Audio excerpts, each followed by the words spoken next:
Well, this is turning into a lot more of a project than I thought it was.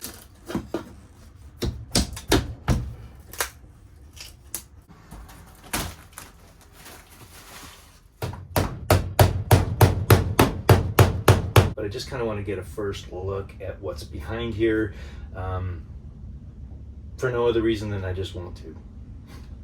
And it's my channel, so. Makes sense? No? Yes?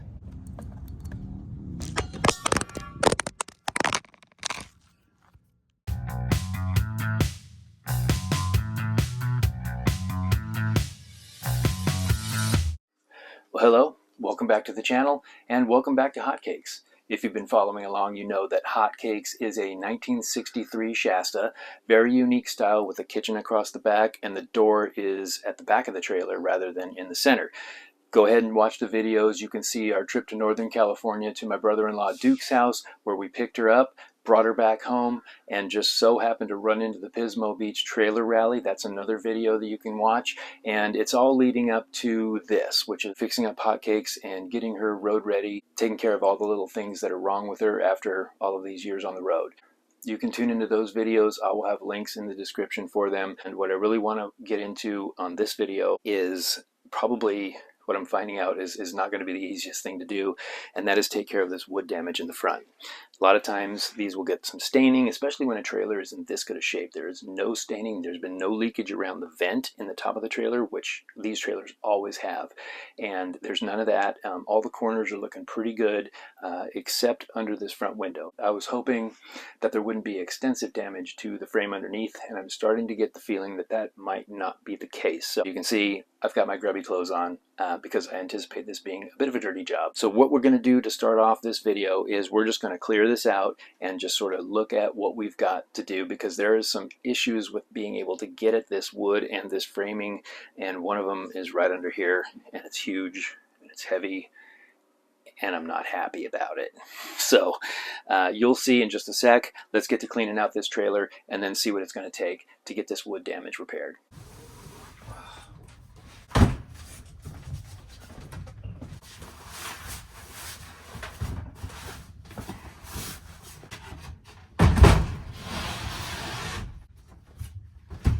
So we can see under this bunk, this is a water heater actually, and it's for the onboard shower. And then there's just a lot of other storage. That's an access door there that you can get stuff in from the outside. So there's a lot of storage here, and we can see that this staining here, pretty minimal, looking pretty darn good actually. This side also has apparatus, we'll say, in it, and this is what I'm really worried about.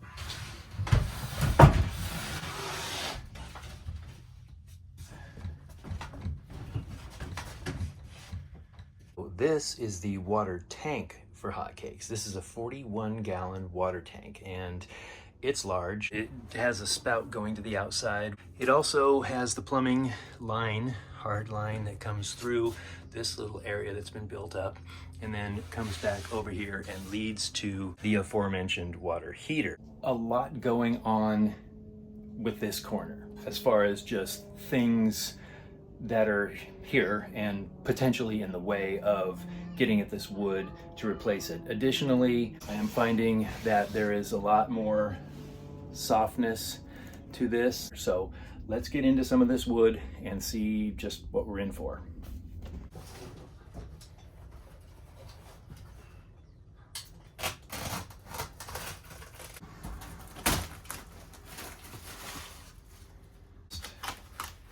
Rotten and feathered.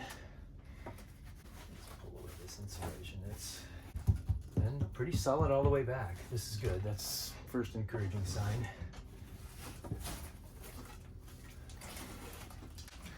Plywood off, and best of the worst case scenario, I guess you'd say. Obviously the plywood's toast. The framing though here, very solid. The framing on the wall, also pretty solid. What they do with these trailers is they frame these in with just, straight pieces of wood, and on the corners they take a strip of plywood that's easily bendable, and then they run it along here to kind of complete the curve, make it easier to attach the metal. That is gone. That is the one thing that I am going to have to deal with, but the good news is I can deal with it from inside the trailer so I won't need to really tear this apart, I don't think. So we'll see you shortly. Okay, we had to take a little time out to get some materials at the Home Depot, and now it's back to the job site. You gotta love modern technology. Now let's get back to this front end. I was thinking about trying to take the easy way out on this just because I've done a few projects on this so far. If you haven't seen them yet, go ahead and take a look at the description. There is a link to the damaged wheel well we repaired, the tongue jack that was frozen, and as you can see now, the brand new flooring. So we fixed the soft spot, put one piece of vinyl on here. This is almost the final frontier for Hotcakes. So let's get this cabinetry out of here.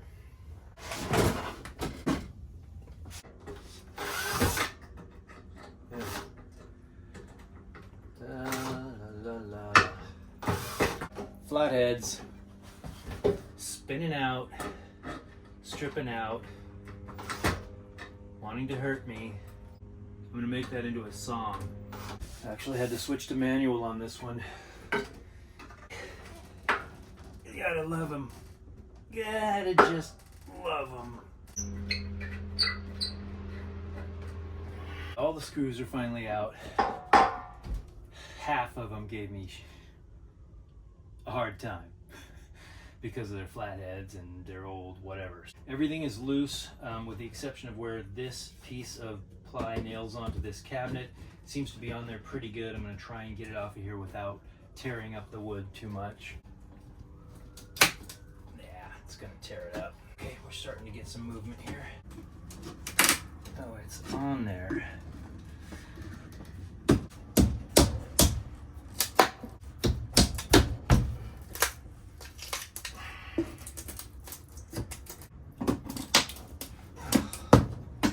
Nightmare. And it's a nightmare because twist nails. They keep the wood in there really nice, but boy, they don't want to come out.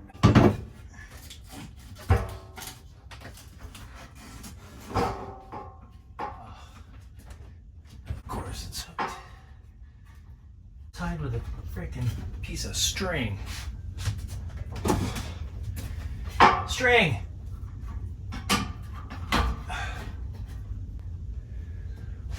You.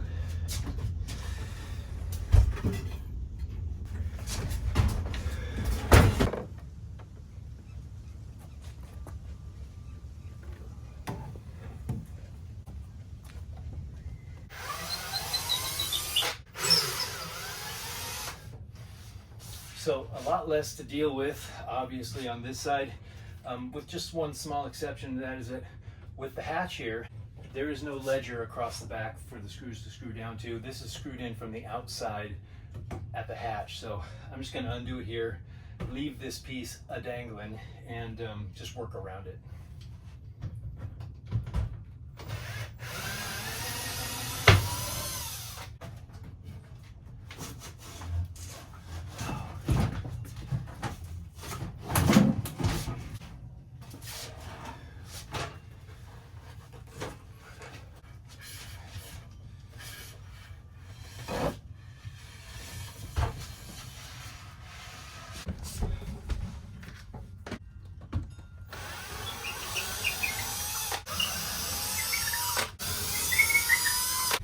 This covers up the old water line. Well, with a lot more time involved than what I thought, we are ready actually to start tearing into the front. So both sides out. And what I'm going to do now is I'm going to take the frame of the window, the little trim frame that goes around the window, and take it out. And that will free up the edge of the plywood that I need to get at to remove that front piece.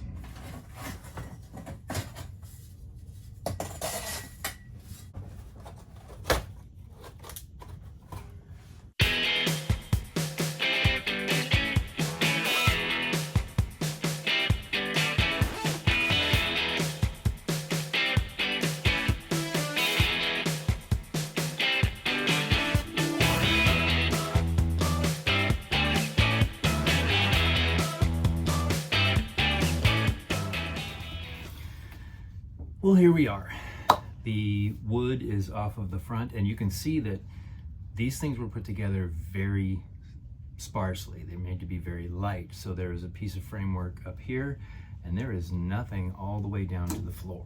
Now, for what I need to do and how I'm deciding to go about doing it, I'm going to add some supports in here. The reason I'm going to do that is right here is a piece of plywood here, and it is feathered, it's gone, there's no more. And the proper way to do this, just before all of you start flooding the comments with, you know, hack, the proper way to do this is that the front end of this comes completely off. You remove the window, then you take the metal off, and this whole front end opens up, and then you can go in and you can easily access the front to do any framing, any plywood replacement, then put the sheeting of the plywood on, then put the metal back on. I'm not in a position to do that, so what I'm going to do is I'm going to take new pieces of wood and I'm going to add some framework in. I'm going to put some like here and maybe a third one here. So what that's going to do is it's going to bolster this as far as the shape goes. And you know, with sections this big in between, I'm not worried about it. It doesn't have to have that plywood in there. I'm going to take the trim off of the side, and then when I put it back, I'm going to use some extra long screws, maybe 3-inch screws, and as they come through here, they're going to come through into the pieces that I put up here. So I'm going to put these in a place where they will coincide with the screw coming in through the trim. And then also there are some holes which you can see in here, right here, here, and here. These are from like a plate that was put on it at some point on the front, which isn't there anymore. And these holes have to get covered up anyway. Usually if I have a hole like that and it's just random, I'll put a dummy screw in it and I'll just caulk it, put a screw in there and be done. Now, since these are 3 in a row, I'm gonna use that to help me with my framing. I'm gonna screw in through the sides, and then I'm gonna make it so it lines up right across here, and I'm gonna put 3 screws in from the front here, and that's gonna help bolster that. Additionally, there is a plate on the bottom here, and I don't know if it's aftermarket or not, but the screws are coming through right here. That's gonna help me out with the second piece that I'm gonna put in here, because I'm again going to line it up with the side here, screw through the ends of the framework. As it comes to this point right here, I will back these screws out, caulk them, and then reinsert them, making that, you know, solid. That's what I'm gonna do. And then lastly, the sides are also going to need some help. Right here, the paneling is bad, but there is a stud right here where these nails are. So I'll be able to pull these out, cut here, take this piece off, and just replace this section. Over on this side, I get even luckier because there's one super close to the edge where this piece of trim is. So that comes off, this little piece will come off, I'll cut it right there, and I'll just put that little piece on there. So I'm lucky in that respect. Let's get started. I'm gonna measure this out, cut the wood. We'll set this in, see how it looks. So this curved piece is what I'm talking about. This piece is screwed on to the outside, and what it does is it acts like a little rain gutter, so any rain that comes down catches here and runs down. I'm going to put long screws wherever I designate those studs to go. Make sense? No?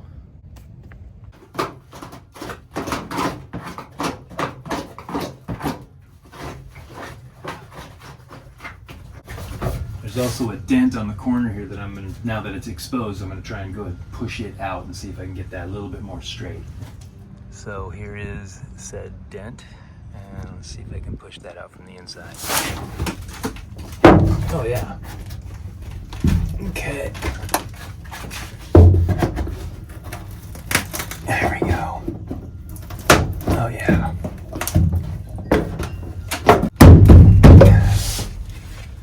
Oh yeah.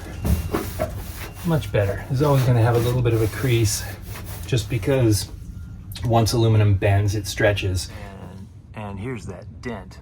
Popped out really nicely. Of course, you're going to see some small crinkles in there, but it is formed back the way it should be and looks a lot less noticeable than it did before.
Very excited about what's going on here today. You know, I was hoping that what I kind of came up with was going to work, and it worked perfectly. It's secured tightly along both sides of the trailer.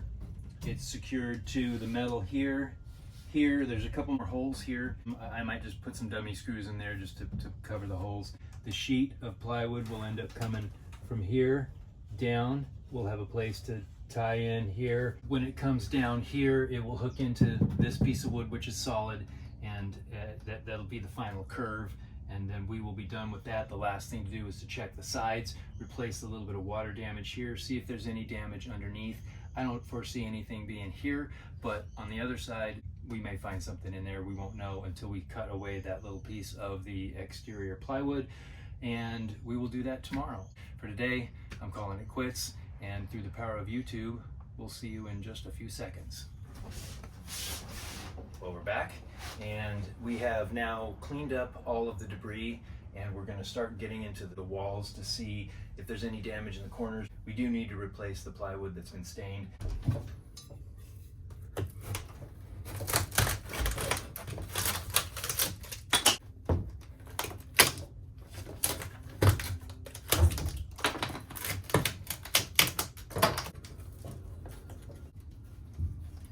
Oh, nice. Very nice. So you can see that all of this wood, while it has a little staining to it, is super solid. So we don't have to mess with anything on this side other than the aesthetic piece right here. So let's move on to the next side.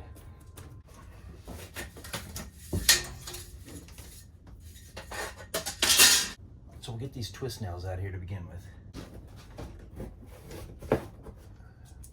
I'm gonna cut down this stud, but I'm also just gonna cut across the top of this ledger for the bunket support. But I just kind of want to get a first look at what's behind here, for no other reason than I just want to. And it's my channel, so.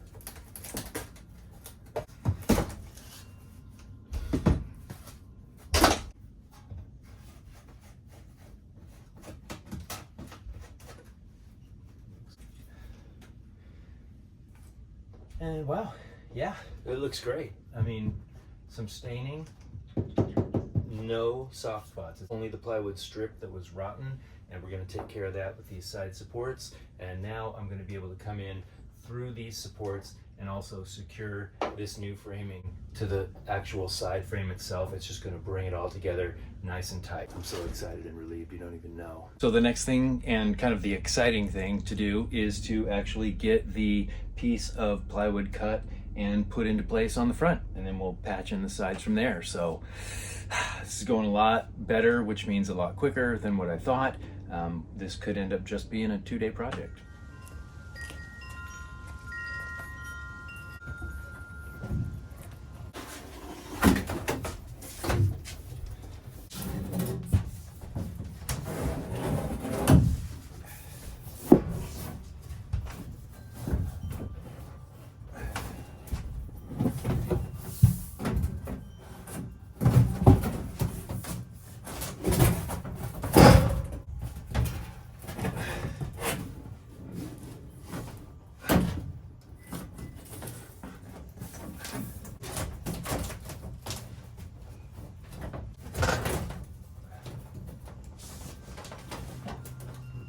Well, this is a bit of a struggle because I have to bend it to get it to slide in behind the walls, and then I also have to bend it this way to try and get it to slide down below the floor so I can attach it. So I'm just gonna stop filming the wrestling match at this point and then just work on this, and then we'll see how it goes. Well, we're mostly in.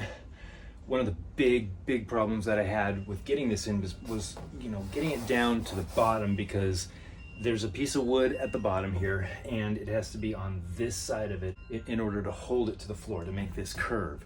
and it just wanted to stay straight out. It was hitting the piece of wood. It wasn't going down in the right spot, so I actually had to craft a tool. This is a piece of leftover aluminum from fixing the wheel well that you might have seen in the previous video. If not, look in the description, it's linked.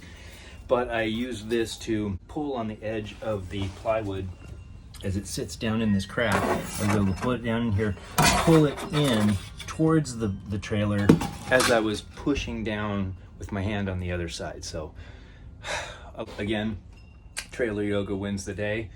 But it's almost in. I have to do a couple little bit of trim bits just to fit it in place, and then we'll touch in right after that. and I inhaled a little something too. So I'm gonna get some water. And success. It is in. I am pumped.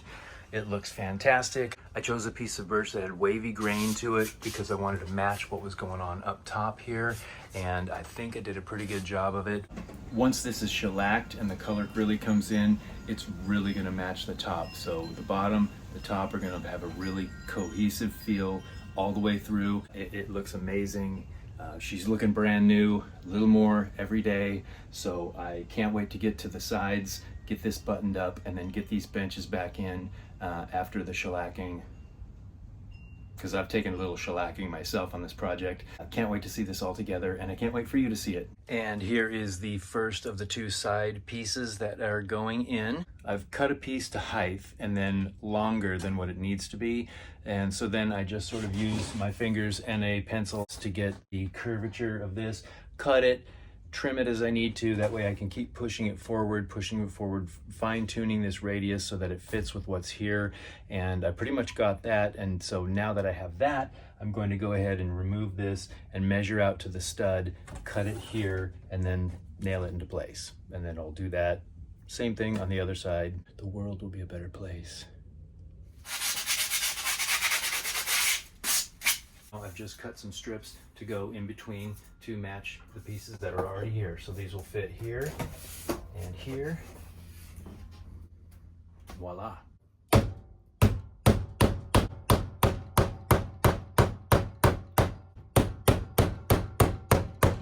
Not only do these strips work to cover up the seam in between the two pieces of wood, in this case it'll pull double duty because we've had some staining here on this side of the wood where the nails are, and when I put this piece in,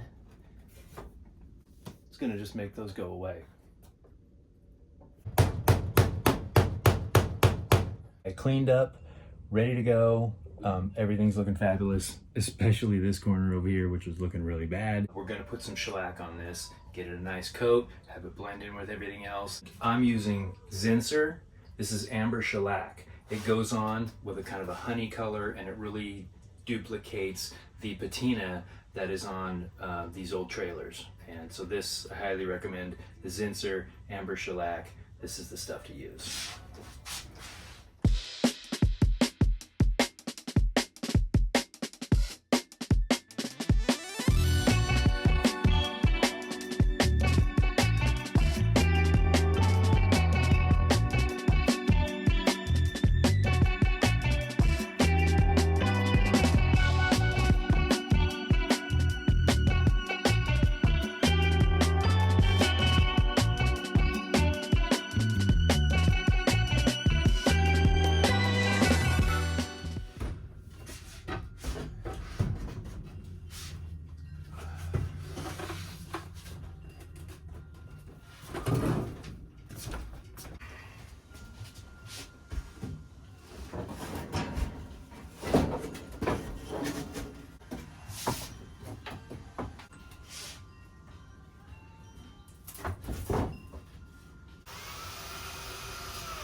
Well, super exciting stuff going on in Hotcakes. The wood's done, the banquettes are back in, gonna bring in the plywood, the cushions, the pillows, all of that stuff, but I don't want to bore you with it, so by the magic of YouTube, ain't she cute? She's also pretty comfortable, and I'm gonna take advantage of that comfort and just enjoy myself after doing a lot of work on this trailer. And if you enjoyed this video, give it a like and a comment. And while you're at it, subscribe to the channel. Subscribing to the channel doesn't cost you anything, but it means everything to me because it tells the almighty algorithm that, hey, what Jason's doing is pretty cool, and then it will push these videos out to more and more people, and that's the point. We're trying to get everybody on board, one big happy community of just fun-loving people who just like to hang out. So if you like hanging out, do all of that stuff for me, would you please? And until next time, and there will be a next time, there's a lot more small repairs to do on Hotcakes here, as well as Coco, the 1959 trailer that we have right next door. So stay tuned. I'll see you real soon.